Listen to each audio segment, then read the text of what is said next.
Hey everybody, it's Charlie from Daily Motor, and this is a video I wanted to make for those of you who are new to the dirt bike world, are interested in it, but have no frame of reference of the vast difference between these two, to the untrained eye, fairly similar looking motorcycles. To somebody who's not really into bikes, they might go, okay, well, that's two dirt bikes, right? How different could they be?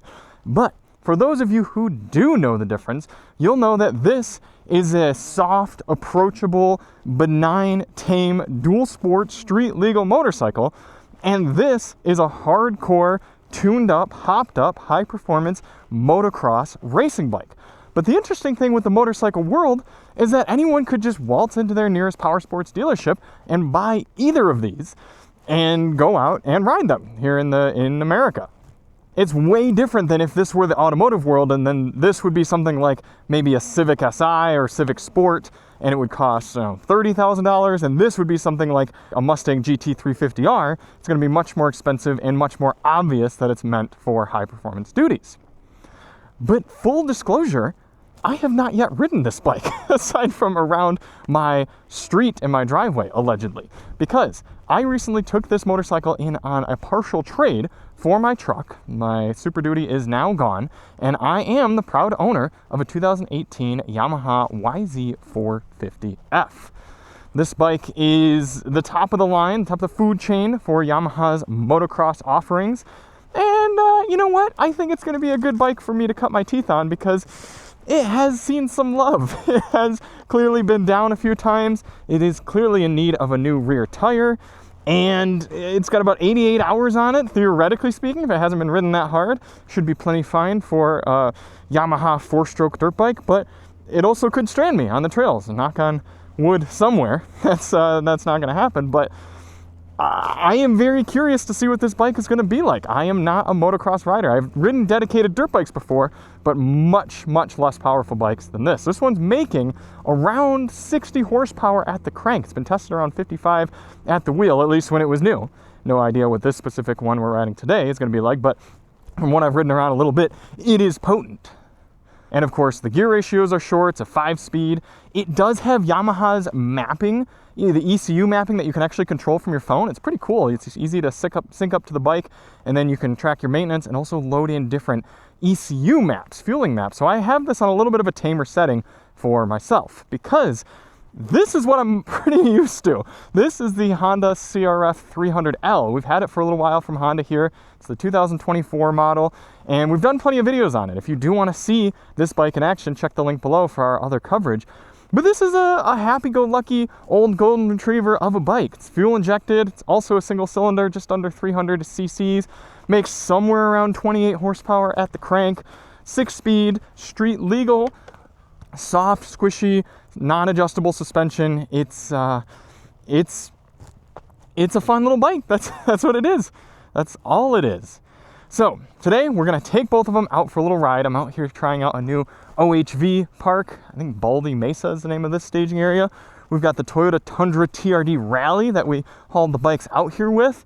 This one running on the Bilstein shocks with some all-terrain highway tires. Honestly, a pretty good truck for this. I wish I had the longer bed. It'd be easier to have the bikes in there. But really impressed with the suspension capabilities. I'm just now seeing we got the cool little fog lights in there as well. That's fun. So if you want to see more on that, check the link below as well. But we're going to start on the Honda because that's the bike I'm familiar with, and we're going to do a little scouting. Now, unfortunately, motocross bikes don't have kickstands. I left my stand at home because I'm not used to carrying that, and there's no key. So I can't just leave it out here unless someone just wants to walk by and take it. So what I'm going to do is I'm going to park it back behind the truck, and I've actually got a bicycle chain lock. I'm just going to try to chain. Actually, you know what? I could chain it right here. That looks great. It's going to look really obvious right here. Maybe I'll move it. Maybe I'll try to move it somewhere a little less descript. Let me know in the comments what you all do when you need to leave your dirt bike somewhere. I think I'll put it here in the back of the truck and I'll chain it up to the hitch. That'll make it a little less obvious. Now, obviously, if somebody really wanted to steal this, they could easily just cut through that. But I'm hoping that since theft is typically a crime of opportunity, that someone won't be out here with something like cable cutters. Starting to understand why my Alpine Stars gear is tan colored, because Everything you own becomes tan in the dirt. Okay, there we go, Honda time. So now again, I want to make it clear, this is a video for people who don't really know bikes. We published one of these with sport bikes earlier this year or last year. We compared the ZX6R from Kawasaki to the Ninja 650, and half of the comments are people coming in there and going, why are you comparing these two bikes? They're totally different. That's so stupid. But the other half of the comments are people going, cool, thank you. I've been considering both of these bikes, or I didn't understand the difference. Wow, thank you for making this video.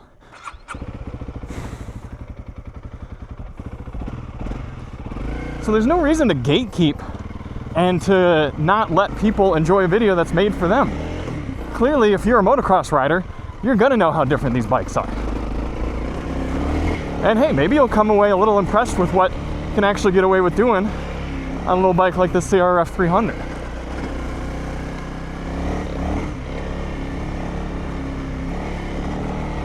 So initially, these whoops, very soft and squishy. I'm about 165 pounds, maybe about 170 since we've had the baby. And I'm already kind of getting close to the bottom of the suspension travel.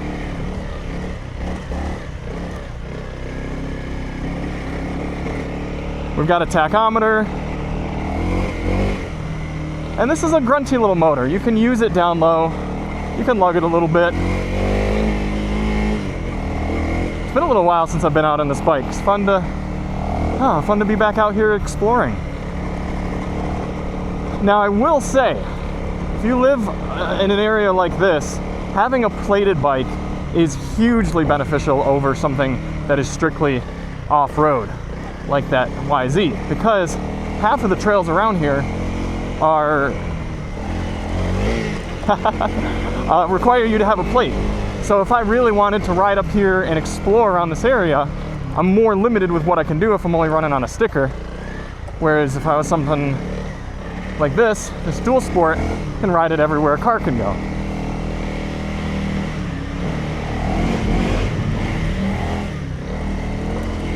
That's the 15 freeway right there. It's kind of cool to run under that. It's a neat little trail. Now your tires aren't going to be quite as aggressive on a street legal motorcycle because they have to conform to DOT standards. They have to be hard enough. They have to last long enough. You can get more aggressive tires on this bike. They call them DOT knobbies. They're essentially practically off-road tires, but just barely street legal. You're not going to want to run those if you're doing a lot of highway, or I'd say more often than not on road, but you can get them. Whereas again, something like the motocross bike, you're going to be on more dedicated off-road tires. Woo!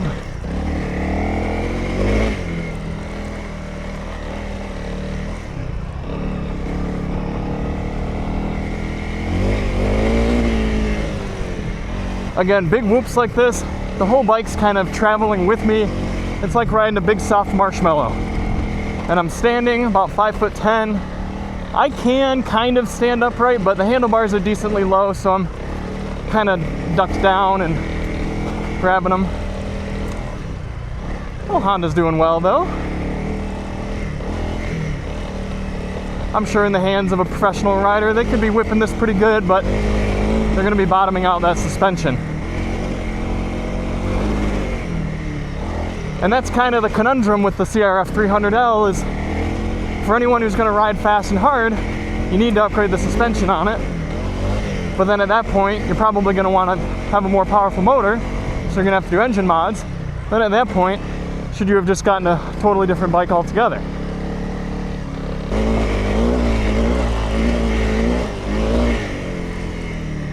Man, real off-road riding is such a good workout.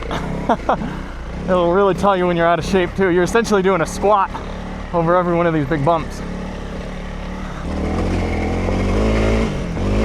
So again, I can go full throttle, and as long as I'm not right up near the power band, really nothing dangerous happening with this bike. Pretty much just stay in second gear for all this. That's full tilt. And it's grunty. I mean, it's fun. It's not like I'm needing to go faster here. I'm just pointing out that if you do accidentally give it an aggressive twist, you're not looping it.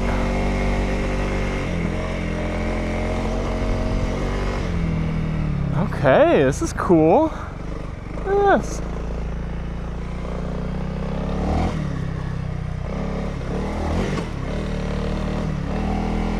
I love dirt biking, man. It's just, it's such a peaceful hobby. And I mean trail riding like this. I mean, obviously track riding is totally different, but I've never been out here before. This is all new to me.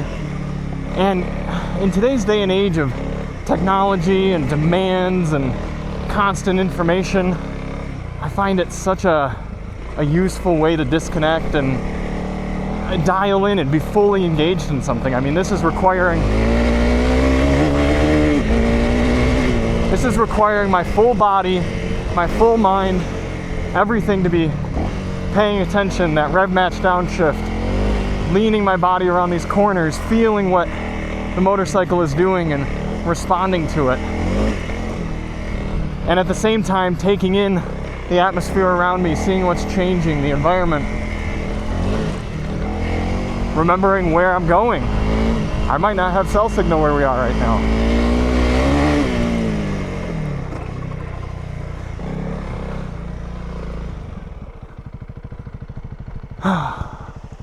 Cool, look at that.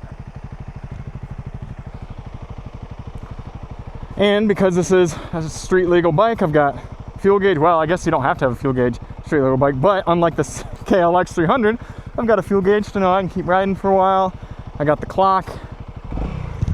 Let's go.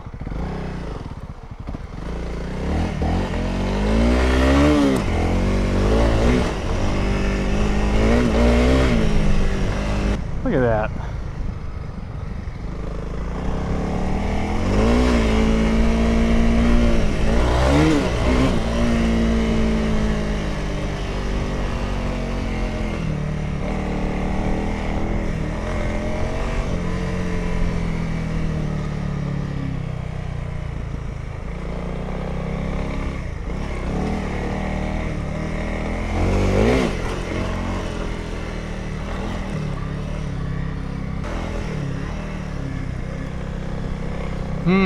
That looks a little sketch. Do we do it?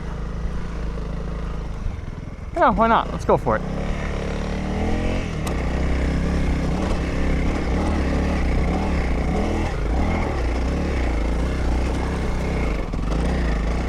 Woohoo! Haha! Second gear, baby! Good job, little CRF. It's fun.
Look at this.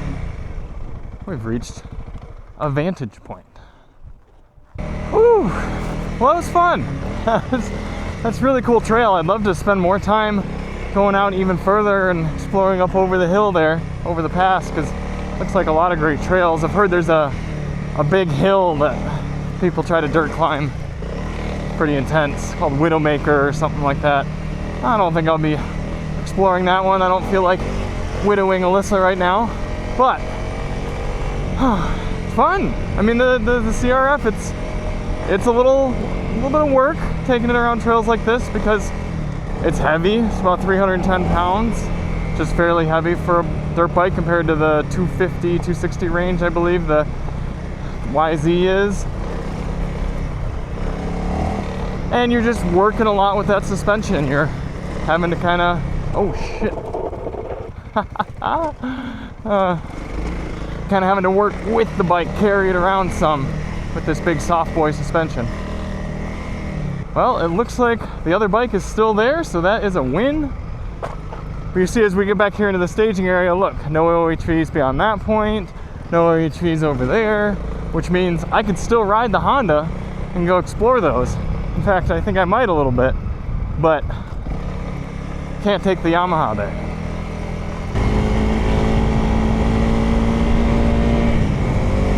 This is cool.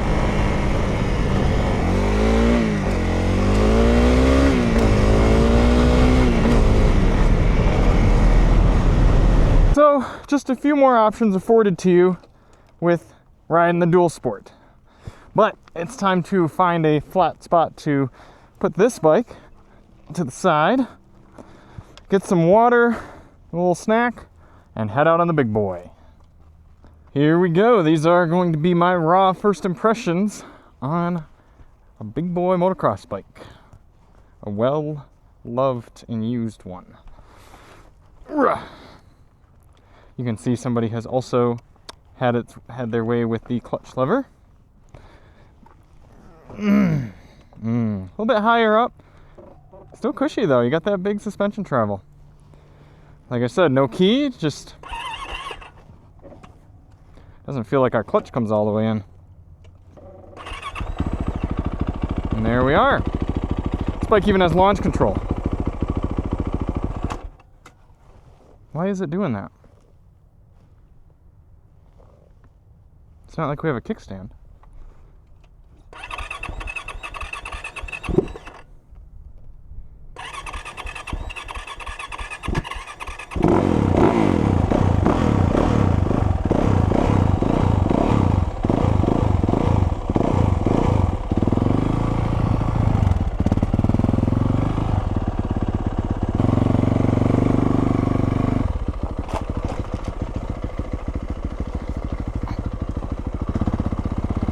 All right, we're off.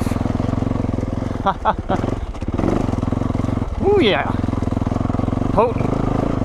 Much harder, see, much harder over these rocks. Man, I should probably have the suspension set a little softer. More comfortable to stand on though. It's still kind of leaning down. You're in the aggressive position.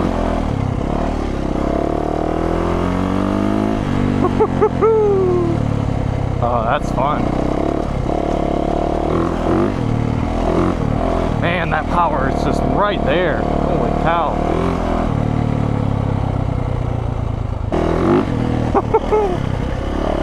Now, you don't need a street legal exhaust, so you have much louder, much more aggressive sound. It sounds cool.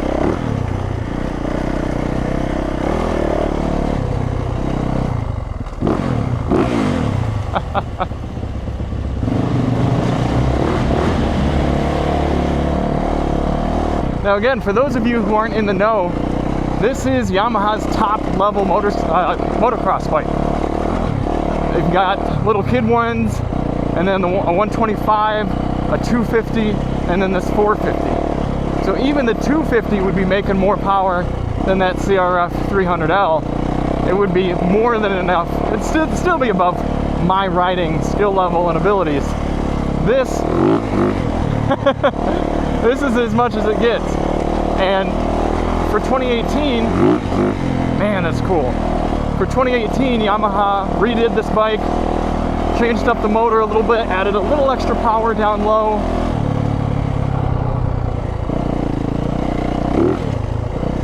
And changed up the frame a little. And it's one of the best motocross bikes out there, both from a reliability standpoint and a performance standpoint. Now, I don't know if it's just placebo or the bike itself, probably a bit of a combination, but I'm just feeling more confident in the bike staying straight and going where I want it to. Woohoo! But gosh, do you have to be careful with that throttle hand. This isn't like street bikes these days, modern street bikes, where yeah, they make 200 horsepower at the top end, but you've got all these electronic aids to help you and keep you from looping it unless you turn them all off. This is still just you, a frame, an engine, and some tires.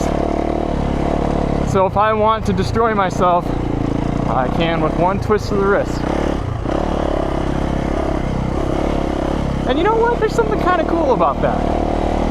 It's kind of cool knowing that I have this power. It's like having a gun. But, as cliche as it is, with great power comes great responsibility. I have to be a lot more careful about where I twist the throttle on this bike.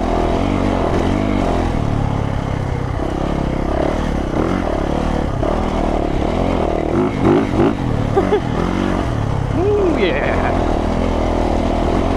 Yeah, suspension's doing great though. Like I said, it's a little firm. Oh, but these whoops are so much easier.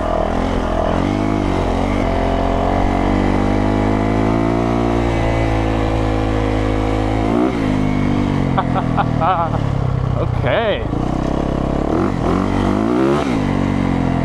Yeah, the gears are so much shorter.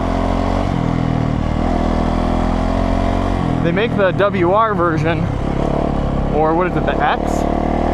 YZ250, YZ450X. That's got a wider gear ratio for cross-country travel.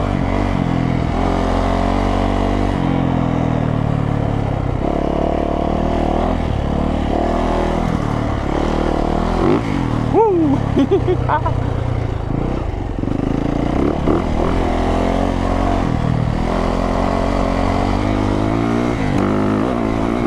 Wow!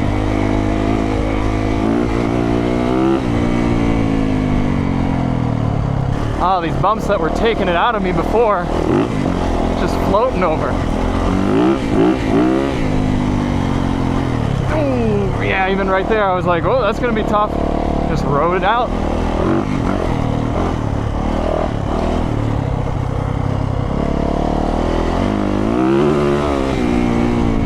Woo!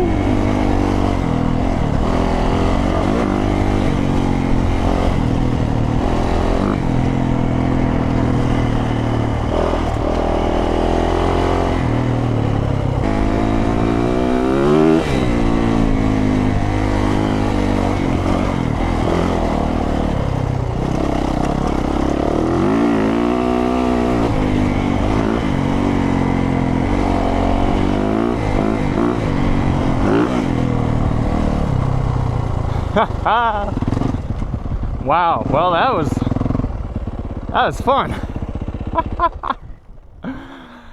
Oh, I feel like I made it up here quite a bit quicker too, and part of it's probably because I was more familiar with the route, but wow, what an impressive machine. Cool. Well, I think I'm gonna go a little bit further.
these things right here, I could be taking this 4 times faster if I were a professional, and the bike would be still soaking up all the bumps. That's the incredible part.